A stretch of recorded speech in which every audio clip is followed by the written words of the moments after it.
원룸과 반지하, 하수, 그리고 고시원과 옥탑방. 도시에서 방을 구해본 청년들이라면 익숙한 단어들이죠. 많은 건물들 사이에서 오늘도 청년들은 내 한 몸 누일 곳을 찾아 도시를 헤매고 있습니다. 하늘 높은 줄 모르고 치솟는 주거비 때문에 더 싸고 좁은 곳을 찾아다닐 수밖에 없는 것. 그게 요즘 도시 청년들의 현실인데요. 이런 현실 속에서 도시가 청년과 더불어 살 수 있는 방법은 어떤 걸까요?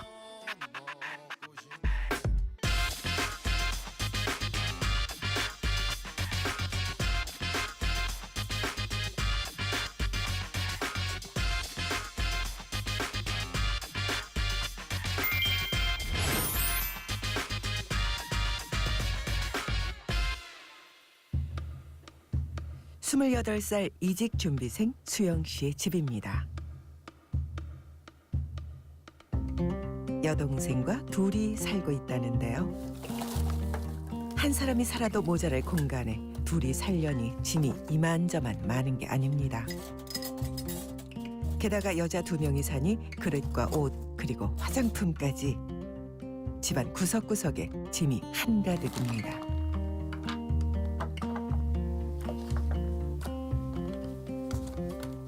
짐이 많은데 정리할 공간이 없어가지고.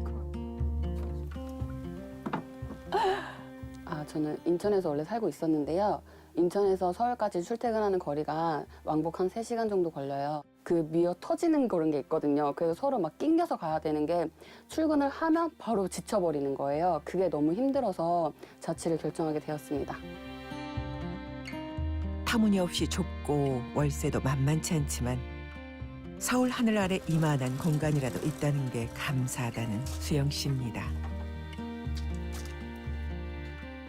그런데 요즘 수영 씨에게 새로운 고민이 생겼습니다. 직장이 있는 일산 쪽으로 이사를 해야 하기 때문이죠. 그래서 오늘은 집을 구하러 다녀볼 예정입니다.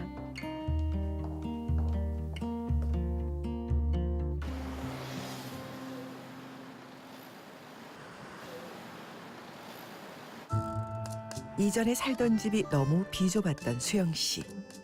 새로 집을 구하는 가장 우선 조건은 예전보다 좀 더 컸으면 하는 겁니다. 얘를 선호해요. 네. 이쪽 안에서 있기를 원하거든요. 대부분이. 네네. 실평수는 한 6평에서 한 네. 7평 정도라고 보면 돼요. 만약에 혹시 평수를 조금 더 올리면 가격이 많이 네, 높아질까요? 좀 원룸은 큰 차이가 없긴 한데 만약에 원룸이 뭐 10평짜리는 거의 없어요. 네. 그러면은 교통이 어느 정도 되는지도 또 따지셔야 되고 네, 그런 그렇죠. 것들이 있어서 네. 근데 가장 중요한 건 돈이에요.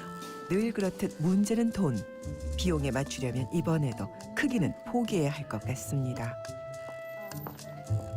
세상에 집은 이렇게 많은데 왜 내 한 몸 쉴 수 있는 나만의 공간은 없는 걸까요? 에어컨 끄는 데가 없는데 에어컨은 모르겠다. 그리고 이제 이쪽 주방 쪽에 마음에 드는 집을 고르고 싶지만 그럴 수만도 없습니다. 월 소득에서 임대료 부담이 20%를 넘는 현실이 수영 씨의 발목을 잡기 때문이죠. 그나저나 수영 씨의 마음에 맞는 집을 찾을 수는 있을까요?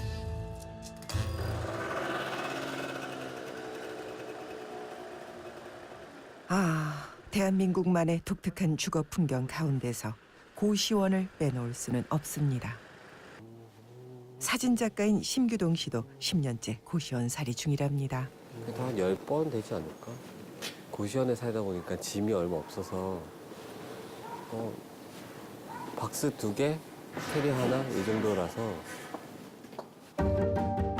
한 사람이 발 뻗고 자지도 못할 만큼 좁디 좁은 고시원. 그곳 사람들의 모습을 규동 씨는 카메라에 담았습니다. 고향에서 올라와 고시원에서 사는 그에게 사람들은 사서 고생한다고 말합니다. 하지만 성공을 위해 도시로 향하는 청년들에게 고시원은 어쩌면 최선의 선택일지 모릅니다. 그러니까 그런 청년들에게 도시 말고 너네들 고향 가라고는 할 수 없겠고 그런 주거를 좀 고민하면 좋을 것 같아요. 그런데요, 최저임금이 있듯이 주거에도 최소 주거 면적이 있다는 것. 그리고 그게 얼마 정도인지 알고 계신가요? 잘은 모르는데 한 5평에서 10평 되지 않을까? 14평? 역시 대부분 잘 모르시는군요. 그럼 제가 모형을 가지고 자세히 설명을 해드리죠.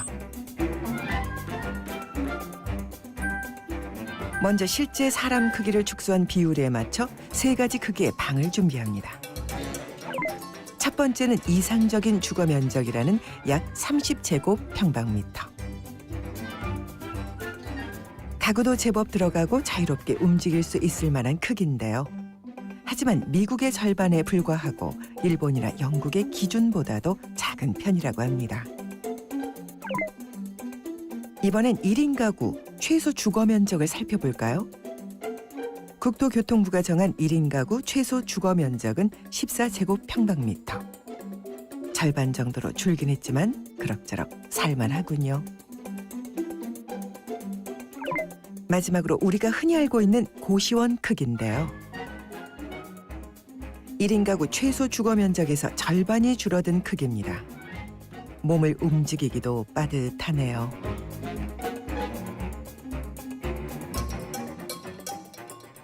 도시 청년들의 주 거주지인 옥탑방이나 고시원은 최소 주거 면적에도 미치지 못하는 경우가 많습니다. 통계청 조사에 따르면 서울 거주 청년의 40.4%가 주거 빈곤에 시달리고 있다네요.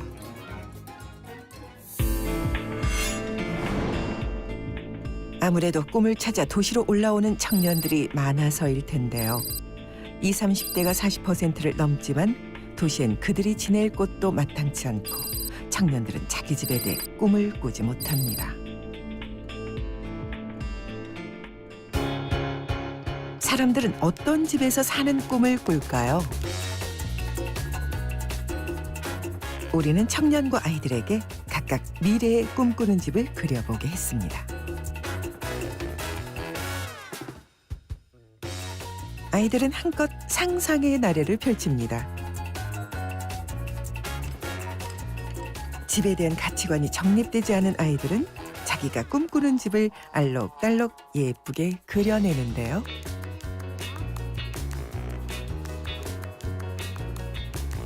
아이들이 꿈꾸는 집에 대한 생각을 한번 들어볼까요? 집 앞에 아주 큰 나무가 있고 1층에는 수영장이 있고 2층에는 공부하는 방이랑 설거지하는 데가 있고 요거는 수영장인데 겨울에는 온도를 겨울에는 온천으로 변신하고 아니야 20살 20살? 어른 됐을 때쯤? 30살이 되면 거의 어른이니까 어른은 돈을 많이 갖고 있으니까 이런 집을 그에 비해 현실적이 되어버린 청년들은 어떨까요? 이 시대를 사는 청년들은 도화지를 앞에 두고도 섣불리 시작하지 못합니다. 꿈꾸기에는 너무 생각이 많아서일까요? 원하는 집을 그리자니 현실이 발목을 잡습니다. 사회 초년생이라 저기 집을 지금 구하고 있는 상태거든요. 깔끔하고 쾌적한 신축 건물을 살고 싶다는 생각을 이제 그려봤습니다. 사실 집이라기보다 원룸을 그렸어요. 저는 이 전부가 내 건 될 수 없다라는 걸 보여주고 싶어서 이렇게 표시를 또 해놨어요. 청년의 행복을 그리지 못해. 그냥 자기가 원하던 혹은 살고 있는 그 공간만 그리는 거예요. 그러니까 꿈이 없어요. 이 청년들한테는. 그 그림이라고 하는 게 가장 자기 마음의 상태를 갖다가 잘 표현하는 거거든요. 그러니까 굉장히 슬프죠. 인간은 정주함으로써 존재하는데 그 정주는 땅 위에 건축을 함으로써 이루어지는 행위라고 그랬거든요. 그 말을 인즉슨 집에 거주한다고 하는 것은 존재 그 자체라고 하는 말과 같은 말이라고 생각됩니다. 2016년 통계청 조사에 따르면 국내 1인 가구는 전체 약 27%, 세 가구 중 한 가구가 혼자 사는 셈입니다. 게다가 그중에 청년층이 11%라 된다니까 청년 1인 가구의 주거 문제가 중요한 사회 문제로 드러난 건 어찌 보면 당연한 일이겠네요.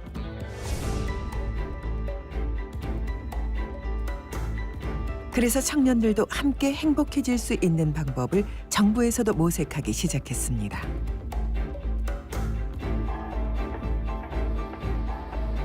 하지만 강한 반대에 부딪히기도 하죠.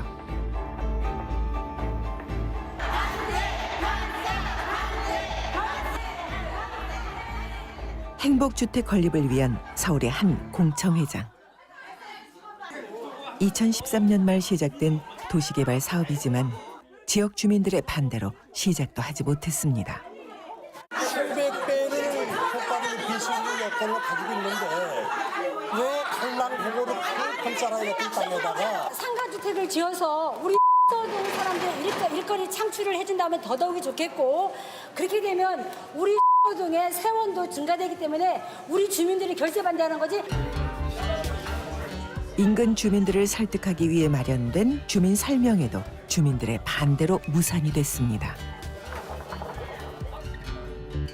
하지만 이 부지는 공공의 목적으로만 사용될 수 있는 땅. 그래서 기존 주차장은 좀 더 확대해 지하로 들어가고 지상은 청년들을 위한 44가구의 주택이 들어설 예정이었죠. 하지만 주민들의 강한 반대에 부딪혔습니다.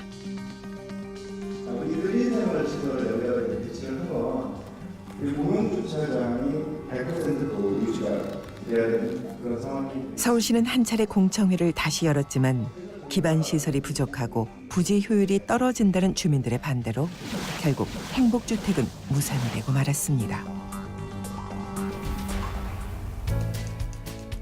하지만 좀 다른 경우도 있습니다. 사회초년생을 위해 마련된 또 다른 행복주택인데요.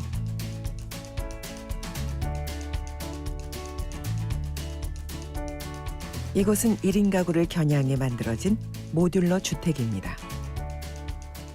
최근 몇 년간 1인 가구는 늘고 있지만 높은 임대료 때문에 주거 환경은 계속 힘들어졌는데요. 이에 대한 대안으로 주목받고 있는 것이 모듈러 주택입니다. 모듈러 공법으로 지어진 건축물도 털을 다듬는 기초공사까지는 일반적인 건축 방법과 같습니다. 하지만 이후부터는 일반 건축물과 확연히 달라집니다.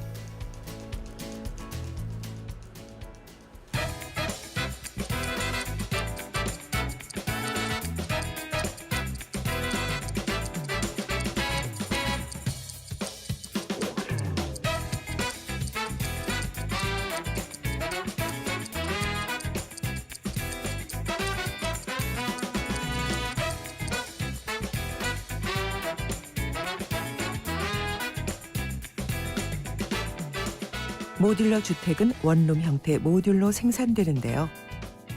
현관이나 욕실 등 집의 70% 이상을 공장에서 미리 만들어 블록처럼 하나하나 쌓아 맞추기만 하면 되기 때문에 공사 기간이 획기적으로 단축된다고 합니다.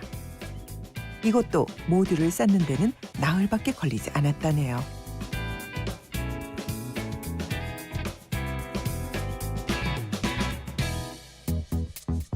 충남 당진의 한 공장.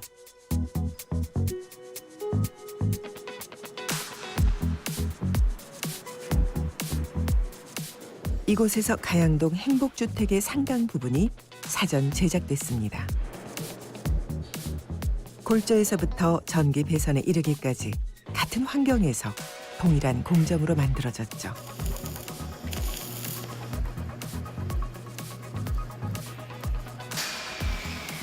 공장에서 뼈대를 세우고 전기와 수도 그리고 난방 공사까지 마무리한 구조물 박스를 만듭니다.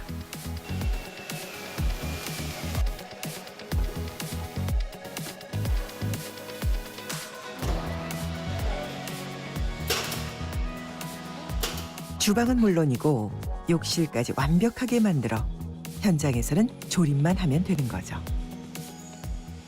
일반 건축물은 현장이 광범위하기 때문에 어떤 작업자나 품질이나 관리하는 데 어려움이 있는데 모듈러는 한 공장 규모 안에서 일하시는 분들 모든 것을 통제가 가능하고 품질이나 안전에 훨씬 더 탁월하고 관리하는 데 수월합니다.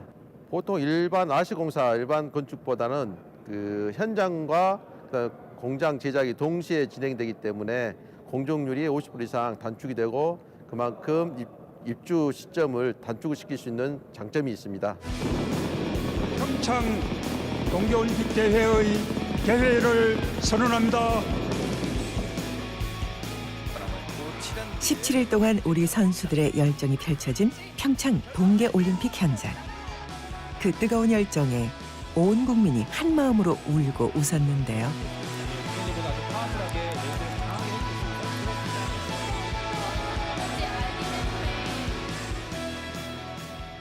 빨리 지어지고 해체도 가능한 모듈러 공법의 진가는 여기서도 발휘됐습니다.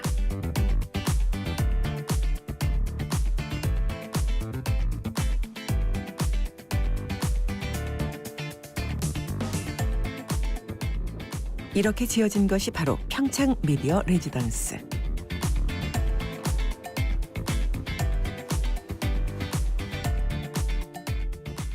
언뜻 보면 보통 숙소와 다르지 않은데요. 하지만 벽과 화장실 그리고 선반 하나에 이르기까지 80%를 공장에서 미리 만들어 온 거랍니다. 300개 모듈을 공장에서 한 4개월 동안 진행을 했고요.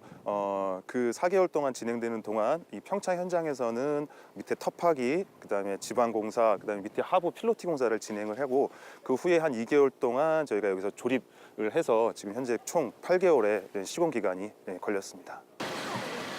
이렇게 빠르게 지어진 숙소에 올림픽 기간 동안 국제 기자단이 머물렀습니다. 올림픽 이후에는 이 모듈이 이제 타 지역으로 옮겨져 가지고요. 이제 대학교의 기숙사나 지금 호텔로 사용될 예정입니다.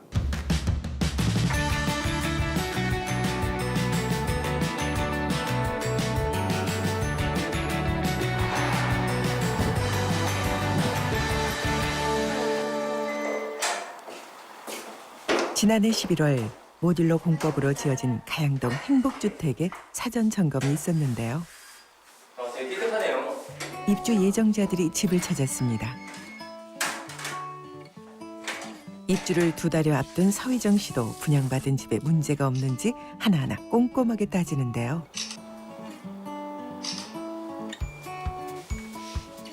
그동안 여러 번의 이사를 통해 닦은 노하우입니다. 이 정도면은 오피스텔이랑 뭐 별 차이가 없어요. 그 옵션 같은 거 빼고 나면은 비용은 어마어마하게 차이 나죠. 비용은 거긴 당장 월세만 해도 관리비 따로 내는데도 월세만 45만 원이고 관리비도 한 달에 기본 10만 원은 나오니까. 근데 여기 오면은 지금 뭐 보증금에 따라 차이는 있겠지만 한 달에 거의 몇십만 원 아낄 수 있는 거라서 좋죠. 소연 씨 역시 마찬가지. 혼자 집을 보러 다녔던 경험을 바탕으로 전등부터 욕실 구석구석 한 군데도 놓치지 않습니다. 저 지금 원룸 살 때도 혼자 집 보러 다녀가지고 그래서 좀 이것저것 좋은 기회가 왔으니까 집을 기준으로 이제 움직여야 되지 않을까 생각하고 있어요. 401호 이곳의 입주자는 누굴까요? 나 이거 좀 마음에 들어. 그냥 뭔가 아침에 일어났을 때 기분 되게 좋을 것 같아. 첫 번째 독립을 앞둔 미경 씨는 마음이 들떴습니다. 되게 깔끔하고 그래도 새 집이라서 좋긴 좋아요. 네. 미경 씨 아버지도 딸이 살 첫 집이라 이것저것 마음이 쓰이나 봅니다. 굉장히 좋은 거는 뭐 시집갈 때로 나도 뭐 이것저것 다 해주겠지만 그래도 얼마나 안 되니까 내가 조금 벌어갖고 예약들인데 네가 알아서 혼자 하더라고.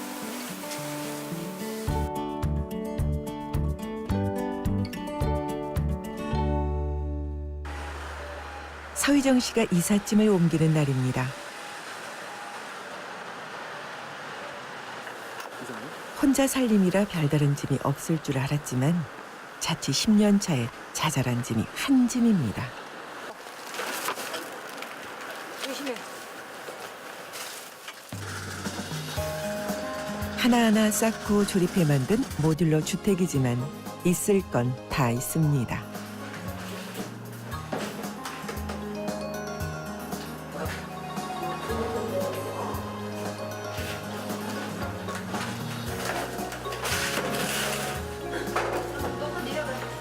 그동안 1년에 한 번씩 이사를 다니느라 힘들었던 위정 씨.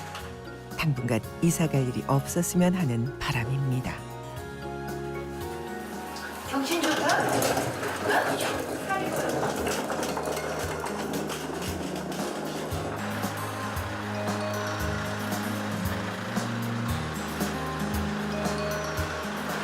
한겨울에 이사해본 적 있으세요?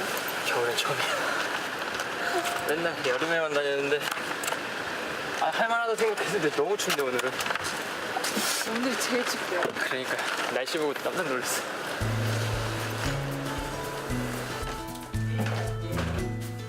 아직 치워야 할 게 한가득이지만 하나 둘 자리를 잡아가는 짐들을 보며 위정 씨는 왠지 모를 안정감을 느낍니다.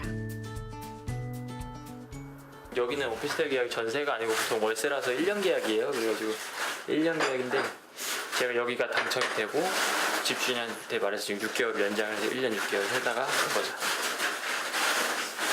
여기서 그래도 당분간은 짐 옮기실 계획이 없죠. 엄마가 불러서 네가 하려면 넌 버벅 냉장고 돌아가는 거야? 돌아가. 다 넣네? 냉동실만. 언제 다 넣냐? 그게 엄마의 힘이야.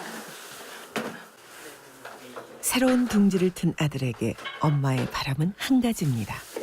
이젠 나이가 찼으니 결혼도 해서 결혼해서 행복하게 사는 모습 보여줬으면 좋겠고 바람은 그거예요. 그동안 했었던 공사 중에 이 도심지에 소규모로 공사하는 부분들은 사실은 좀 이 출발점이 좀 많이 다른 것 같아요. 그래서 굉장히 많이 우리가 실제로 민원 발생하는 것 자체가 문제가 아니라 민원이 발생한다는 건 불편해서 발생을 하는 거거든요. 그래서 그냥 단순하게 공사 기간이 줄어든다 이런 의미보다는 실제로 아주 적은 피해를 주면서 또 빨리 공급을 우리가 해야 되기 때문에 빨리 완성할 수 있는 그런 공법이 굉장히 도심지에서는 중요한 거죠. 전 세계 사람들이 모여드는 미국의 심장부 뉴욕. 뉴요커를 꿈꾸며 모여드는 사람들로 뉴욕 대도시는 주택난이 극심한데요. 주택 가격이 너무 비싸 월급의 반 이상을 월세로 지불하지만 새 집을 찾는 건 하늘의 별 따기보다 어렵습니다.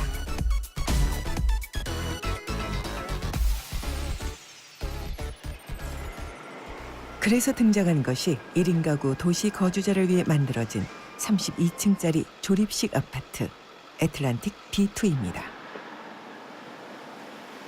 모듈 900여 개를 이용해 만들어졌는데요. 현재 모듈러 주택으로는 최고층이죠. 카르멜 플레이스라는 이 9층짜리 건물은 맨하튼에 지어지고 있는 모듈러 주택 중에서 가장 높은 건물입니다. 하지만 언제 그 기록이 깨질지는 알 수 없는 일이죠. Right now, this is the tallest modular building in Manhattan. Not the tallest in New York City. There's also the B2 in Atlantic Yards, which will be the tallest modular building. But right now, this is the tallest in Manhattan. I don't think this will last very long. 주방과 욕실을 모듈로 짜넣어 공사 기간이 일주일밖에 걸리지 않는다고 합니다. This project started as a competition held by the city of New York in former Mayor Bloomberg's administration to provide small units for 1 to 2 person households. Because right now the zoning code only allows a minimum of 400 square feet, which is about 40 square meters. However, with this competition, they relaxed some zoning codes to allow for smaller units and buildings that only have small units. 모듈러 공법은 공사 기간이 짧아서 도시에 지어지기엔 안성맞춤인데요. 그래서 최근 뉴욕에서 가장 각광받고 있는 방법입니다.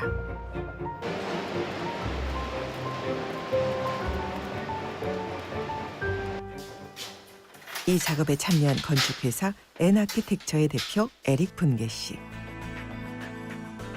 그는 뉴욕에서 주택난을 해소하기 위한 다양한 노력 중에 하나가 모듈러 주택이라고 말합니다. 좁은 땅에 세울 수도 있고 공사 기간도 짧아 오래 걸리지 않는 데다 소음도 적은 편이죠. 그래서 모듈러가 미래를 이끌어 나갈 건축법이라고 그는 생각합니다. Potentially faster construction times, more quiet construction. As we hear all around us, New York is always building. It's so loud, machines everywhere, machines. We can't get away from the noise, but we can certainly reduce it with modular construction. We can reduce the time spent on site.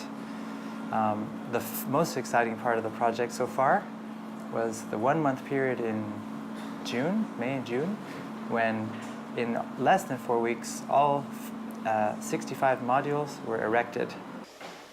우리는 또 다른 모듈러 주택, 더스택을 찾았습니다. 그리고 이곳 주민 카를로스를 따라 내부를 둘러보기로 했습니다. You use this key to get in. It's almost like a pass key, right? It also has a virtual doorman. So even if you're not here and there's a package being delivered, this here is for everybody. But everybody has something like this or a balcony.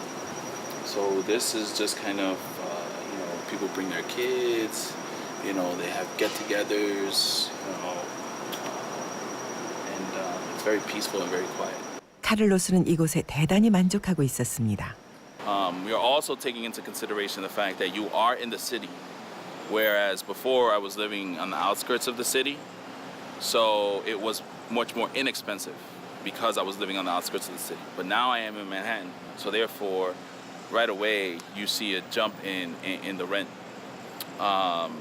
So yes, it is much more expensive, but again, I think that for the unit that I have, and approximately the 1,100 square feet, I think I'm getting a better deal than it was than if I went further downtown.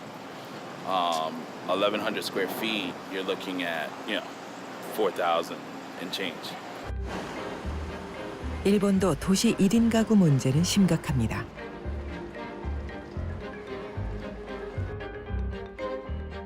초고령 사회 일본은 청년뿐 아니라 혼자 사는 고령자 문제도 심각한데요. 그래서인지 일본에서도 모듈러 주택이 각광받고 있습니다. 우리에게는 생활용품으로 잘 알려진 일본의 글로벌 기업. 이곳에서 놀라운 것을 발견할 수 있었는데요. 주택난을 겪는 도시의 1인 가구를 위해 저렴한 소형 주택을 판매하고 있습니다. 大体やっぱり30代の方たち、これから初めて家を買おうというまだ家を持っていなくて家を持ちたいんだけどなかなか自分の欲しい家がない。 1인 가구가 보편화된 일본은 모듈러 아파트 같은 초소형 주택에 이미 1,000만 가구가 살고 있을 만큼 인기가 있다고 합니다. 그런 만큼 공법도 많이 발달했는데요. 구조를 원하는 대로 바꿀 수 있어 활용도도 높습니다. こういう柱と梁でできている軸組み工法っていうんですけれども、これらを全部設計に合わせて工場でカットして、それからジョイント部分に特殊な金物が埋め込んであるんですが、その埋め込むスリットとか切れ込みを全部工場でカットして持ってくるということになるので、そういう意味ではいわゆるプレファブなんですけれども、ただ例えばパネルを定格寸法で作って組み合わせるとなると、ある一定の間取りしかできなくなるんですが、柱と梁なので長さは自由にできるんですね。 지진에 취약한 일본에서 구조적 안전성은 매우 중요한 요소인데요. 2011년 동일본 지진 때도 이 공법으로 지어진 건축물은 단 한 채도 부서지지 않았다고 합니다. で断熱性能はサッシを今もうトリプルガラス3枚ガラスにして断熱も外側と壁の中と両方を断熱ダブル断熱にすることでものすごく断熱性能の高い家ができたのでその高いそういう技術性能と異質空間という発想が今の木の家を生んだっていうのが2004年. 좁은 공간에 빨리 지을 수 있는 모듈러 주택은 앞으로 더욱 각광받는 주거 형태가 될 거랍니다. 世界、これからの建物って感じでしょうかね。と言いますのもやっぱりこの工業率の割合が高い分だけコントロールしやすい。そして、建物を工場の中で作った場合は現場の施工とはまた違って雨に打たれることもありませんし、またいたずらなんかをね受けることもないので品質管理面ですごくメリットがあります。だからそういった意味でどうでしょうかね、ユニット工法っていうのは未来派住宅って感じかな。 모듈러 공법 기술 개발이 이루어지고 있는 한국건설기술연구원.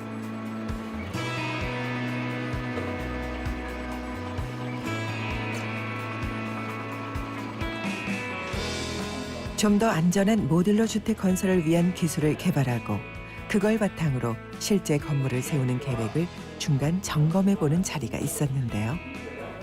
그동안의 대규모 단지형 임대주택이나 공동주택 관리 방식에서 벗어나서 이와 같은 소규모 동단위 임대주택에서 나타날 수 있는 여성 문제점과 조금 빨리 당겨줄 수 없을까요? 차세대 주거 모델로 각광받는 모듈러 주택을 공공 임대주택으로 활용하는 방법이 논의됐습니다. 에 있어서의 우월성을 설명이 돼야 된다는 얘기죠. 큰 숙제가 세 가지가 있는데요. 그 중에 하나가 내화 안전성, 두 번째가 구조 안전성, 그리고 마지막 세 번째가 진동을 포함한 층간소음. 이 세 가지 문제가 앞으로 모듈러 주택을 확대 보급하는 데서 가장 먼저 선결돼야 될 기술적 문제입니다.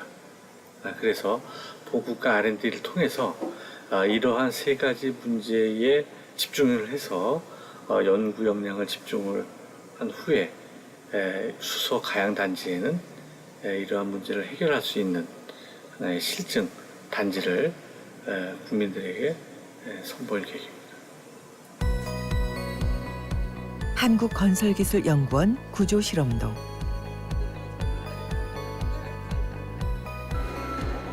지진이나 바람에 강한 건물을 짓기 위한 구조 안전성 실험이 진행되는 곳입니다. 모듈러 건물의 특성상 한 부분에 4개의 모듈이 모이게 되는데요.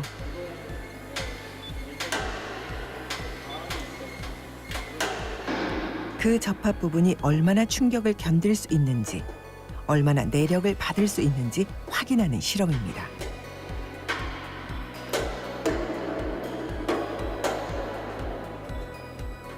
만약 지진이나 강풍과 같은 충격이 있을 때 건축물이 안전한지 확인하는 실험이죠.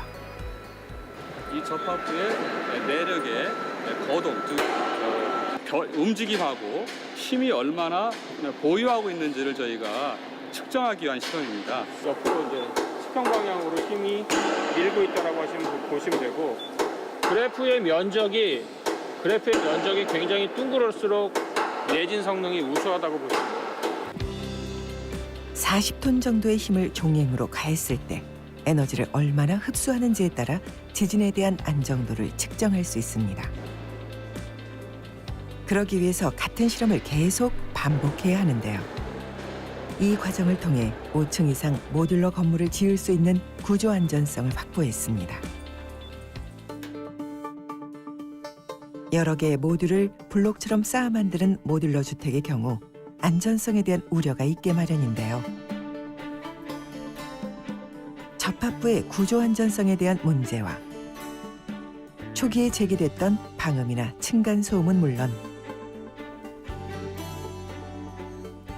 추위에 강하고 화재에 안전한 건물을 만들기 위한 실험도 진행되고 있습니다.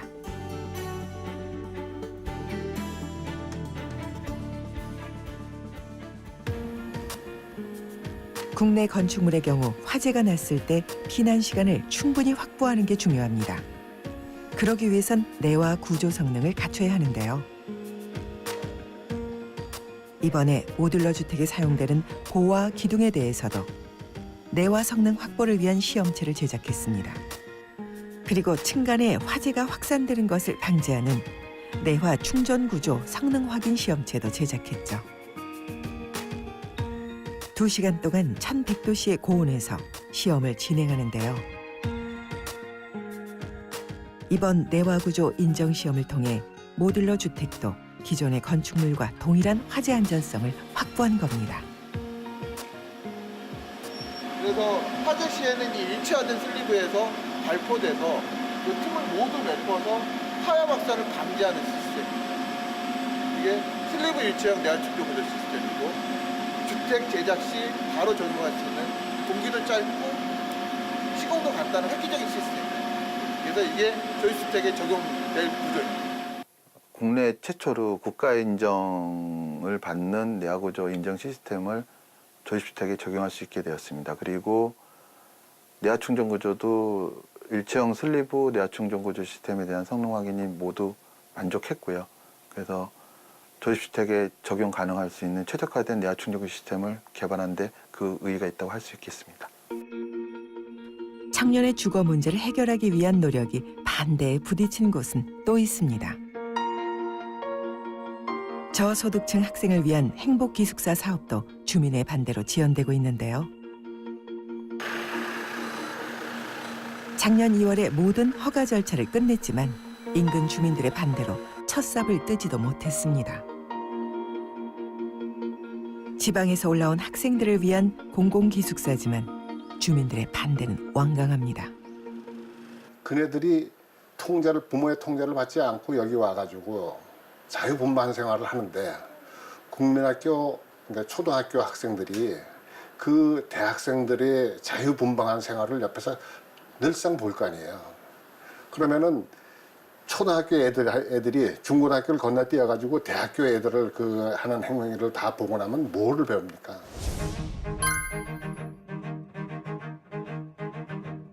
현재 행복기숙사에는 국민대와 성균관대 그리고 한국외대 등 12개 대학 1950여 명이 입사를 희망하고 있는데요.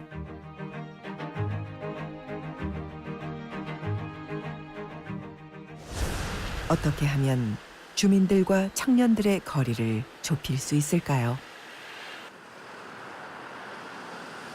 그 해답은 2014년부터 운영하고 있는 행복기숙사에서 찾을 수 있습니다.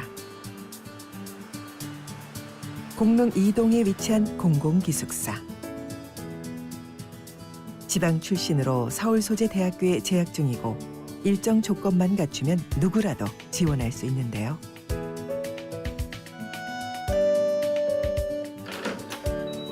안녕하세요. 우리가 만난 지연 씨도 그중 하나입니다. 네, 공개는 안 될 거고 제 방만 이제 보여드리도록 할게요.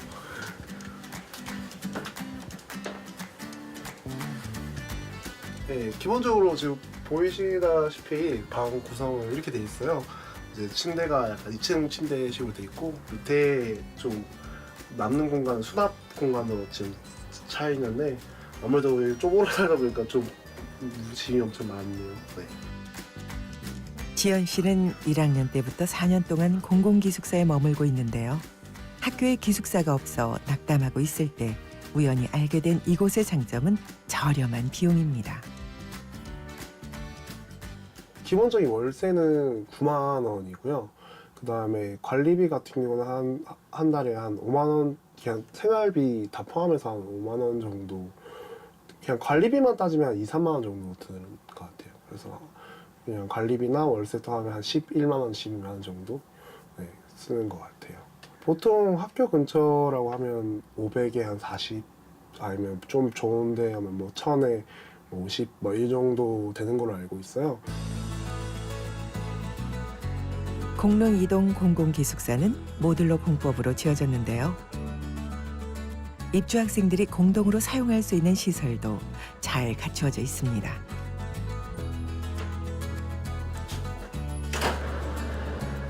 생활하는 것도 처음 걱정과는 달리 전혀 문제가 없었다네요. 근데 층간소음이나 이런 거는 딱히 경험해 본 적은 없는 것 같아요. 하수도 공간이 이어져 있어가지고 위층에서 말하는 게 가끔 가다가 화장실 통해서 화장실이나 이제 세면 공간 있으면 들리긴 하는데 그 외에는 이제 층간소음은 딱히 경험한 적 없는 것 같아요.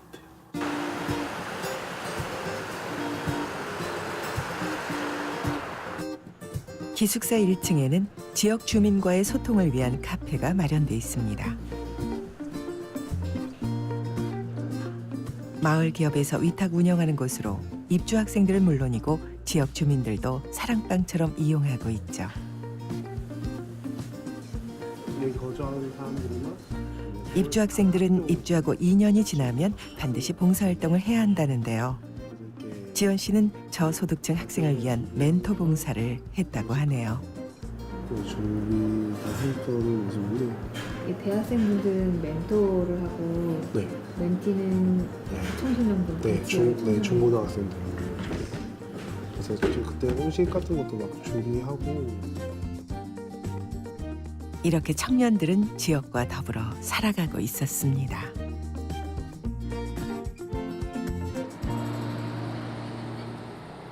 지역과 더불어 살아가려는 움직임은 극단이 많은 대학로 부근에 마련된 연극인 공동주택에서도 찾아볼 수가 있었는데요.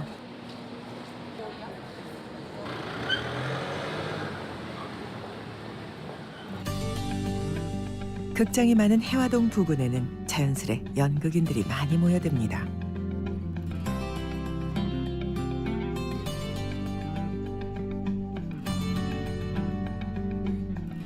낡은 주택 사이 좁은 공간에 모듈러 주택이 지어지고 있습니다. 바로 연극인 맞춤형 공공주택 2호. 소득이 일정치 않아 주거난을 겪고 있는 연극인들을 위한 집이죠.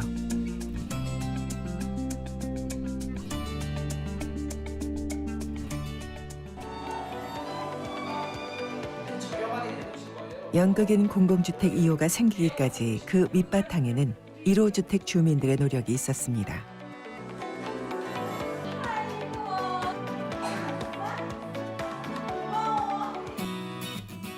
지난해에 지어진 이곳에는 연출가와 극작가, 배우 등 14명의 연극인 가족이 살고 있습니다.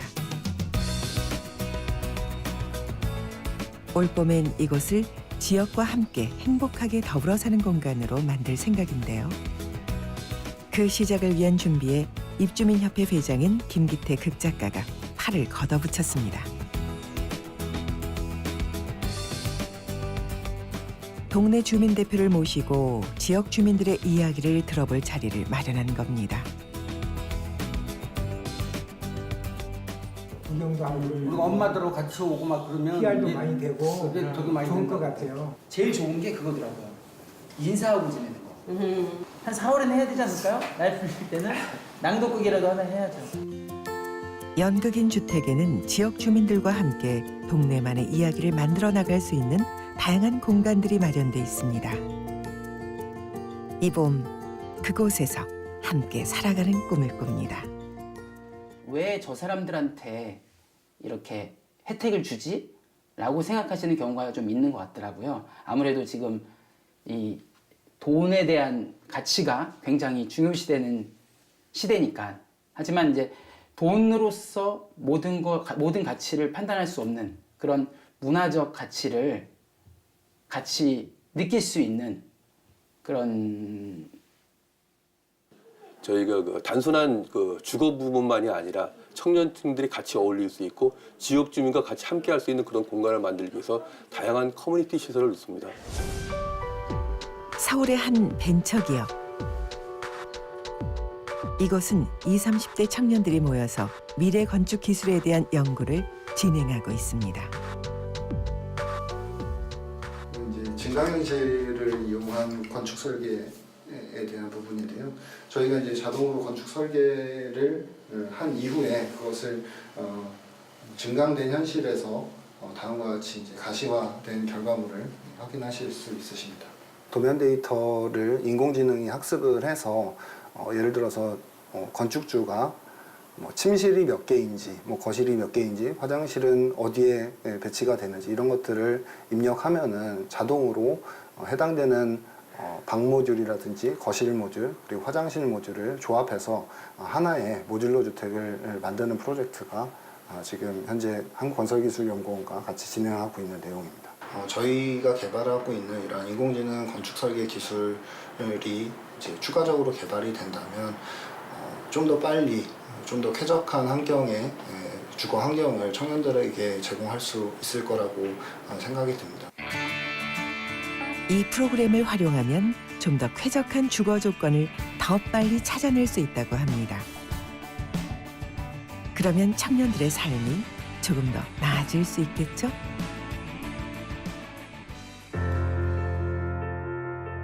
여기를 봐도 저기를 둘러봐도 도시는 아파트로 가득합니다. 꿈과 희망을 찾아 도시로 올라오는 청년들에게 아파트는 어쩌면 이뤄야 할 꿈이고 희망일 텐데요. 집은 소유하고 재산을 늘리는 수단이 아니라 자신의 꿈을 키워가는 공간, 희망을 꽃피울 수 있는 공간이 되어야 진정한 의미의 집이라고 할 수 있지 않을까요? 청년들에게 집이란 사회생활의 시작일지도 모릅니다. 입주한 지 한 달이 지난 어느 날, 서휘정 씨를 집에서 만났습니다.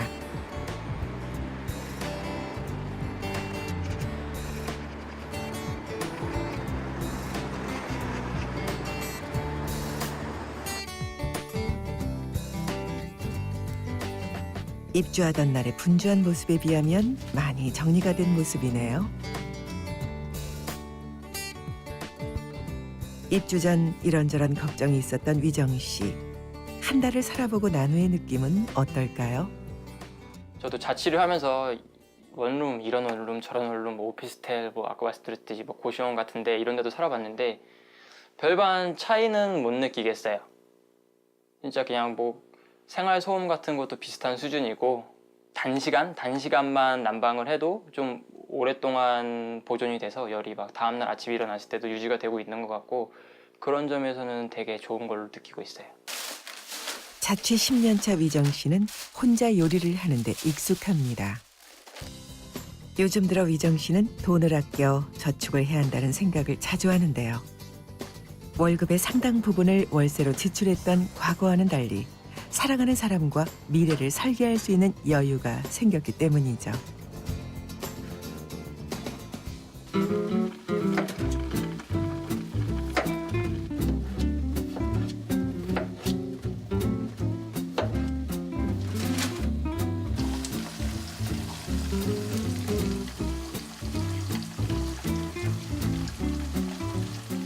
다들 회사에서도 그런 말을 많이 하세요. 혼자 살면 사 먹는 게 좀 더 절약되지 않냐, 뭐 많이 음식 많이 해갖고 남기고 그러는데 저는 아닌 것 같아요. 이렇게 청년들이 거주할 곳 때문에 불안해하지 않게 하는 것. 그래서 내일에 대한 꿈을 꿀 수 있게 하는 것. 바로 이것이 도시에서 우리 모두 더불어 사는 방법을 찾아야 하는 이유입니다. 저는 뭐 딱히 너무 좁지만 않으면은 요 정도 수준만 되면은 만족을 해요. 혼자 살기에는. 왜냐면은 넓고 좁음의 그 상관관계는 그냥 사람이 많아지고 적어지고랑 비슷하다고 생각을 하거든요. 혼자 사는 데 있어서 그냥 밥 먹을 수 있고 편하게 잘 수 있고 제가 생활을 해야 되니까 뭐 빨래도 할 수 있고 목욕도 할 수 있고 이런 공간만 갖춰질 수 있다면은 충분하다고 생각을 해요.